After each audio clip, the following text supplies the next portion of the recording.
જૂનાગઢ પાસેની લોલ નદીમાંથી કેમિકલયુક્ત પાણી છોડી નદીને પ્રદૂષિત કરનાર ઇન્ડસ્ટ્રીના સંચાલક સામે ક્રાઇમ બ્રાન્ચે ગુનો નોંધી આગળની કાર્યવાહી કરી હતી।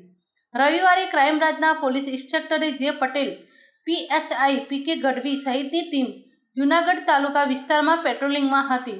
તે દરમિયાન જૂનાગઢ જીઆઈડીસી 2 દોલતપરા વિસ્તારમાંથી પસાર થતા વહેતી લોલ નદીના પાણી આશાભૂરા તથા બ્લુ કલરનું જોવામાં આવતા નદીનું પાણી દૂષિત થયાનું માલુમ પડ્યું હતું। જેથી દૂષિત પાણીનું વેન કઈ દિશામાંથી આવે છે તેની તપાસ કરતા જીઆઈડીસીમાં આવેલ Shriram industries plot number 1747 GIDC 3 સાબલપુર ખાતેથી કોઈ પરવાનગી વગર ઇન્ડસ્ટ્રી સ્ટાન્ડર્ડ પ્રોસેસ ફોલો કર્યા વગર પ્લાસ્ટિક વેસ્ટનું કેમિકલયુક્ત પાણી પાઇપ મારફતે સીધું જ નદીના પાણીમાં છોડતા હોવાનું જણાવ્યું હતું।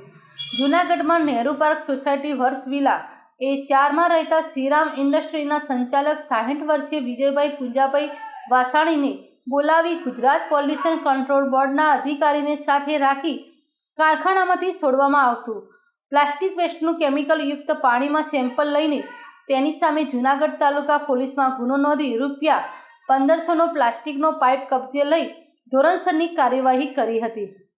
Bureau report Rameshbhai Rathod, Junagadh.